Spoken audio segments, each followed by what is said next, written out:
The Asylum Ball. My great-great-uncle was a warder at an asylum in Torval. Maybe he was my great-great-great-uncle. It was quite a long time ago. And this is the story that has been passed down in my family from his generation to mine. Perhaps it is purely apocryphal, but when I was told it, it was whispered in such a way that it was meant to be taken seriously. Not having any children of my own to whisper to, and being in need of some gold, I have elected to publish my story. The asylum my great-great-uncle worked in was apparently very posh. Only the right class of lunatics were admitted. Eccentric daft ladies filled the asylums tapestried with gilded halls. Still, it was a time of great excitement when the rumor began that the unhinged emperor of Tamriel, Pelagius III, was transferring there from a resort in Valenwood. When the rumor became a reality, the asylum went into nice, calm arrest of chaos. Pelagius was given an entire wing of the asylum for his own use, for, though he was madder than a jackal, he was still his terrible majesty, the Emperor of Tamriel. The Emperor was remarkably well behaved, my great-great-uncle supposedly asserted. Of course, he did not have to face the commoners who came on all sorts of pretenses to gawk at their overlord, the loon.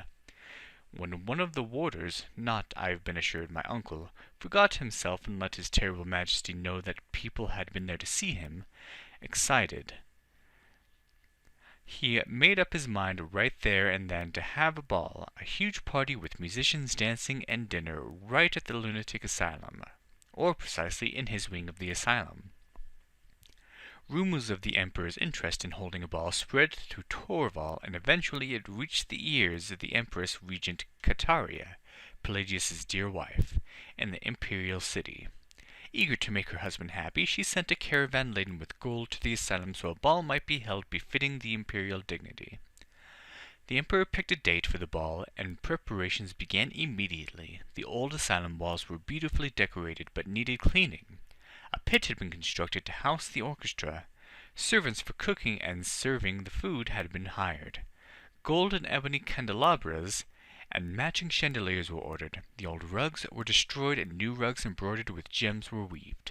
Lists of guests had been compiled, reconsidered, and recompiled. The emperor knew that the guest list had to be very exclusive, and he relied on his advisers to tell him who was alive, who was dead, and who was imaginary. The party was set to begin at 9 o'clock. At 6, the hairdresser he had hired from Torval finished his imperial coiffure. At 7, he was fully dressed in the robes he had ordered from the ball, voluminous black silk and piled velvet crushed with red diamonds. At 8, he walked down the newly constructed staircase to supervise the final preparations, the lighting of the candles, the opening of the wine, the murder of the first course. At 9 o'clock, he took his seat at the facsimile throne he had ordered and awaited the first guests. At 9:30, his adviser, seeing the royal eyes beginning to glaze over with madness, said, "Your terrible majesty surely knows that it is not fashionable to arrive at any ball for at least an hour after the desired time, yes?"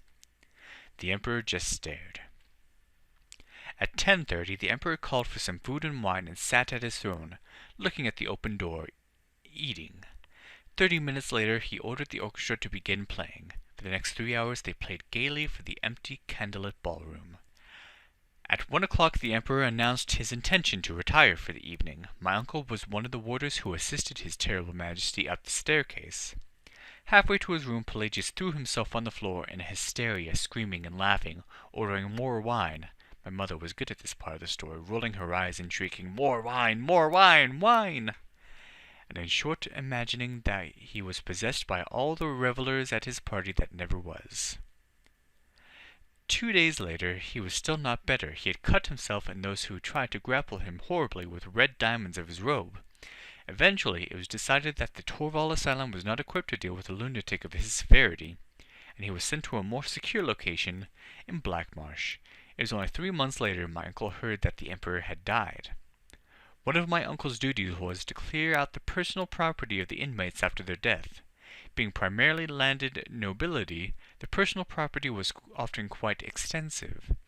Several years after the asylum ball, my uncle was called to clear out the apartment of a duchess whose chief eccentricity was a propensity to pilfer.